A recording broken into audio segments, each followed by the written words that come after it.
Jenna grew up with the Hickey family. She knew him when she was 4 years old.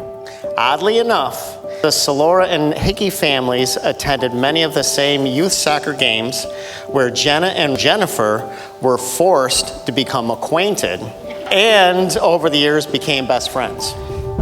To paint a picture of our childhood, Jenna and I were inseparable.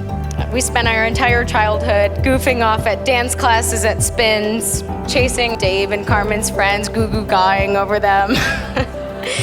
As we grew up, we found new hobbies and sports that we could just hang out with each other before and after the sporting events.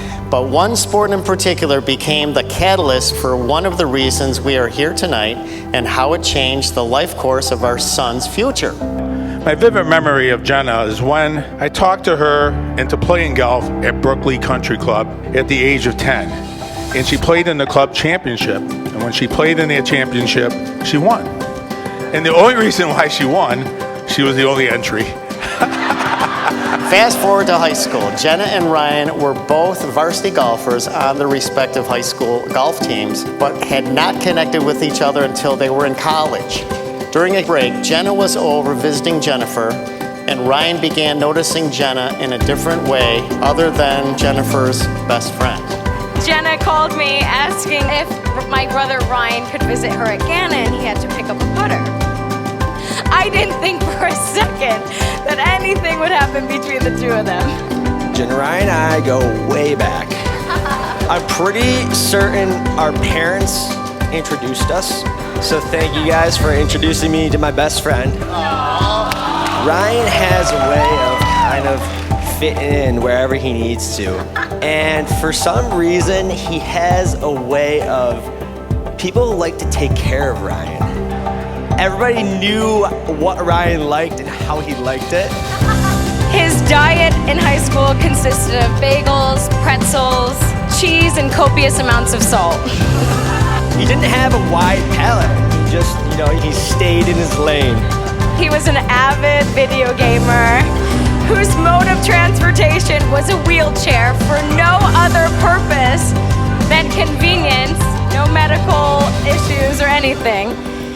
And let's be honest, I didn't think she would ever be interested in my gamer brother Ryan, who went around in a wheelchair. I asked her a question. Why didn't you go out with Ryan in high school? She replied, Ryan is always playing video games. He wasn't ready to date. Good thing we waited. Jenna's always felt like part of our family. And when they started kind of hanging out and dating, I'm like, why do they work so well? And one day I heard a story about Jenna. Jenna took a very long time to walk. And I found out that there was a reason for that. Her two older brothers would carry her everywhere. And then it kind of clicked. I was like, that's it. He met his match.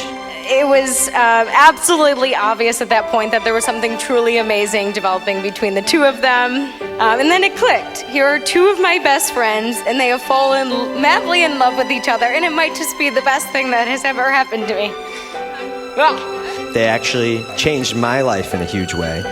Me and Erica met because they kind of set us up. Yeah, Ryan says things to me here and there, and there was a party at Jenna's house, and Erica was there, and we met, and now we have two beautiful kids, and I have a lot of thanks to have them a part of our life because they've enriched my life and our family's life in so many ways. This is certainly a most significant moment in the story of your life together. The sacrament of marriage is somewhat like the game of golf. You know, sometimes when you're on that first tee and hit the drive, it goes right in the middle of the fairway, a perfect drive. And it really expresses the joys and the blessings of the sacrament of marriage. But the thing of it is, sometimes the drive goes into the rough. And that you need a little course management to kind of find your way back to the fairway. But I would suggest in the sacrament of marriage, sometimes there's challenges, there's curveballs in life that are unexpected, and you need a little spiritual course management to kind of get you back on course. of all the gifts that you will receive this day, but I would invite you to take a look at each other for a moment if you would, because the most precious gift that you will receive today is the gift of each other. We become our best selves. We become the people that we are called to be, the people that we want to be, when we share ourselves in love with each other. And the sacrament of marriage is the most beautiful expression. May the desire of your heart always to be to grow in love with each other. Now, Jenna, your journey begins. In a short while, you will have your first dance with Ryan. And in that moment, you'll have a new dance partner. You know that I have to let you go, but I do enjoy, joyful and with a full heart. Ryan is just a warm-hearted, considerate, loving man. I see how devoted to his mother and family. I know he will bring that love and devotion to you and your children. Jenna, you have always been such a kind, compassionate, and caring daughter, an amazing nurse.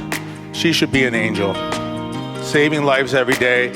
I am very, very proud of you. I know you'll bring those same attributes into your role as a wife and a mother. Ryan, we are really, really blessed to have you in our family. The more I think about Ryan and Jenna and their life together, it just makes my wife and I smile, because Ryan's nickname was and still is Mr. Lucky.